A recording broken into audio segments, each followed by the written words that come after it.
things by myself. I just have to go learn how to be an engineer, how to build things, identify the problem, create a solution, build it, sell it, done. No problem. Climate change solved. Couple years, no big deal. So I ended up going to UCLA for graduate school. I got a master's in mechanical engineering, which was great. A lot of math. And I was like, can you show me how to build something? So I ended up doing an independent research project where I designed and built a soil moisture sensor that controls an irrigation system. I did that with work that I was doing with a nonprofit based in Inglewood, California, that was trying to create a local food economy in Inglewood, which is a food desert. And then after I did my master's, I worked in industry for a little bit, you know, with the idea that on the side, I'm going to solve climate change and all of these other problems. Social inequality, racial inequality, no problem, I got it. I'm an engineer, how hard could it be? So these are some big problems. And as the enthusiastic, young, and a little bit naive engineer that I was, I quickly got overwhelmed and unsure of myself. And I spent about a year and a half, as I kind of joke, spinning my wheels. I felt like I wasn't doing anything. I felt like I wasn't contributing. I felt like I wasn't solving any problems. What I was really doing was learning.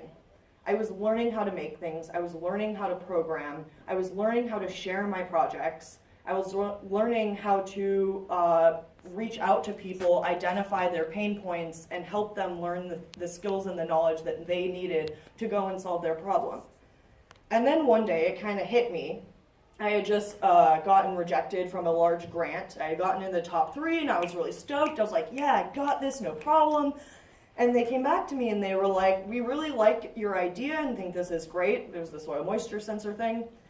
They were like, but we want someone that's going to do this for the rest of their life. And I was like, oh, you mean I can't just like create a solution and then walk away and call it good? Oh, no, okay. So I have to spend a little more time on each of these ideas. And I realized, okay, well, my strength is in figuring out simple solutions to potentially complicated problems, and then teaching other folks how that solution works and why it works. And then, because I am a lazy engineer, I walk away and I let them figure it out from there. So that's the direction I ended up going in. When I was focusing on one particular project and thinking I was going to solve climate change by myself, I got really frustrated and depressed and upset. And I started distracting myself by building other things and sharing them under open source licenses. And it actually got a lot of traction, because turns out not a lot of engineers are super good at writing. And so that ended up being a really excellent asset that I had to offer the community.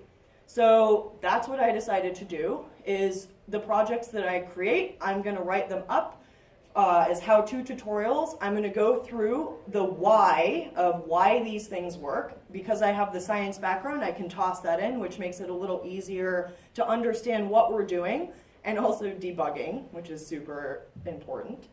And so now I can contribute to the community and have a much bigger impact. I heard this really beautiful quote that resonated with me, and actually it was like, oh, this is exactly what I'm doing. A professor said, the greatest work that I do will be through my students. And I really believe that. For me, it really boils down to education. I think that education is the most important thing that we can have in our society, because it enables everybody to follow their passion. You don't know what your passion is unless you are exposed to it. That's where access comes in. You don't know how to do your passion unless someone explains why things work. And that's where the education part comes in. So my goal is to just teach people about technology and electronics and science. Say, hey, this is accessible. Anybody can do this stuff. You just have to find the right teacher or the right project. And then also to say, hey, we can be problem solvers. We can work together to solve these really big problems. By myself, I can only contribute so much. But when you get enough people together, you can actually tackle these very large problems. And so that's actually why I ended up joining the Makerologist collective. These were some of my favorite people in the maker community. And then when Clarissa was kind of talking about this group, I realized the intense value of it, because like she was saying, we come together to share our strengths and help each other with our weaknesses. So for example, Tony, who's an excellent writer, has been helping me with grant proposals. He's been helping me write these high-level documents because he understands the vision and he understands the value. And it's a lot easier and less time for him to write something that's boss. So I, give him the outline. I'm like, hey, Tony, can you help me with this? And so together we can do much bigger projects. So that's kind of a little overview of me. So this is my company's website. So now at this point we do three main things. I started with the open source project tutorials. I started doing those types of things for companies like SparkFund and Adafruit. Once I kind of got that under my belt, I moved on to doing project-based workshops. So taking a lot of these open source project tutorials and turning them into workshops where I dive more into the science and the design thinking process involved in each of these projects. And also understanding that not everybody can learn through a video or a tutorial. Some folks need in person. I'm definitely one of those people that learns just by people talking at me and allowing me to ask them questions. And then the third thing that I do is Maker/STEM curriculum. STEM is this buzzword right now, and that's great. STEM is awesome and super important, but like all these lovely folks here, I think every subject is important. I think sociology is super important. Context around the things that we create, we have to think about that. We have to think about the big picture of what we're doing and ask those really hard questions of how is this project going to impact different people that are different than me? Those are very important questions. So STEM, cool, yeah, but within context. Every subject is important. Just to give you an example of some of the projects that I have built, I'm wearing one of them actually. So if you go to your Wi-Fi, you'll see an open Wi-Fi network called FoxBot. And if you want to check out what I've stored on this server, the super secret URL is an IP address. I attached this to myself last minute, so I didn't set up a splash page. But it's 192.168.42.1. So if you go there, you can see all the information that's being hosted on this portable server. So that's the project that's on the right. Just uses a Raspberry Pi, reconfigures it to be a server. What is a server? The internet. No. Or what is the internet? Servers. Anytime you go to a web page, you type in google.com, that information is stored somewhere on multiple computers, what we call servers. Basically, they don't have a monitor or any external keyboards or mice connected to them. It's just a computer. Usually you access it remotely.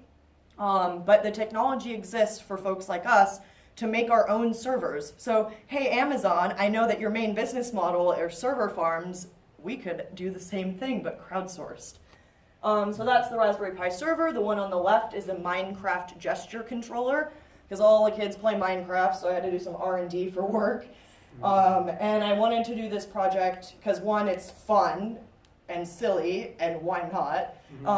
And two, to get kids and other folks like gamers and pop culture folks into creating things. So saying, hey, you can use technology to make your life more fun. Why not?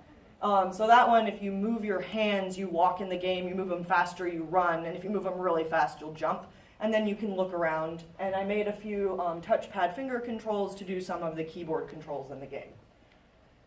These are all open source on my website, by the way. So if you do want to build this, I give you my code, I give you the hardware schematics, I walk you through the whole process on how to build it, so anyone that's interested can go and build this. This is a microbit puppet text messenger. So one microbit sends a message to the other, which is connected to a servo motor on the back of the puppet shakes. So it's like, excuse me, you have a message. And then it scrolls the message on the screen. I think that one was just hello, so you can see the H. It's kind of hard to read the message because you have to wait and count the letters or note the letters. And so I taught this to a student, and he made a Morse code sender and receiver. And I was just like, oh, you're a boss. And he's 10. It's so cool. This was a hazardous gas monitor. So there are 3 different types of gases. This was a SparkFund project. So one of my other goals is to teach people how to do citizen science. The technology exists for us to be able to monitor and gather data about the world around us. And so this is one of those projects where I was showing people how to do that. And then the last one that I'll showcase, this is one of my personal favorites, is the leaf blower Hovercraft. It is a pretty popular project within the maker community because it's hilarious and super fun. I highly recommend it. I have an electric leaf blower in that picture, which worked, even though it was a lot lower power than a gas-powered leaf blower, but you're tethered, so that gets, you're like, this is awesome, oh! You hit the end of the tether. One of my goals at some point when I have time is to make another one. I might have stolen my dad's gas-powered leaf blower because they're a little more expensive than that one. Mm-hmm. I want to make one and then have my dog pull me down the road. Just to give you some statistics, so I have over 35 project tutorials. At this point, it's actually over 40. They're all open source. I've taught hundreds of workshops and thousands of students. I can't even keep track anymore. And my favorite part, I don't really care about the stats, I care about the outcomes. My favorite part is that my students say and build really awesome things. I had a student yesterday who was showcasing her project. It was her first Maker Faire, her first conference or whatever. And she is building a robotic table. It's amazing. Kids come up with the best ideas. The robotic table, I want to drive it around. Why? Okay, why not? So she made the whole table. We're still working on the electronics, but I let her be front and center. And that is actually a project that she made, this Ozobot greeter. That was a project that we put together to build up to this table. So it was really, really awesome to see her talking about her project, her thought process, her learning process, all of the things that she has learned to get to this point. They're in her head. And she has a project notebook, and I've been making her document this whole time. And it got to the point where she finished the table, and she was like, and I was like, okay, what now? And she was like, diagram? And I was like, yep. And she does the diagram, and she labels dimensions with units. I didn't have to tell her to do that. I was so proud, and I'm just sitting there like, haha, yes, I got you. There was another gentleman today who told me that he got a BrushBot kit for his kid, and his kid a year later is still playing with it. So those are just a couple of examples off the top of my head, but I love seeing what kids and adults can do if you just give them access to these things and teach them how and why to use them. Cool. So yeah, TDLR, I made my ideal job. I started doing these things because I cared about them, because I thought they were really important. I wanted to give back. I benefit a lot because my parents helped me pay for college. That's a really big deal. So I graduated without student loans, and I had a lot of freedom that a lot of my peers didn't have. So I'm like, all right, I got to give back. It's my responsibility to contribute to the community because I've benefited from society. So let's help peeps out. What do I like doing, and where do those things meet? And I'm really stoked to be working with these other wonderful humans that have kind of reached that same conclusion. And we now can come together to build really awesome and impactful projects. All right, so this is, if you want to get into this stuff, be curious, follow your passion, and always ask why. And I think this is funny. So this is actually my college website. I'm still on their page, which is kind of funny. I'll take it. I don't know. Oh, that was Maker Faire thing. Okay, we're just going to skip that. Cool. Those are some of my projects. That's a lot. Okay, I'm going to skip that. Cool. There we go. That's what I wanted.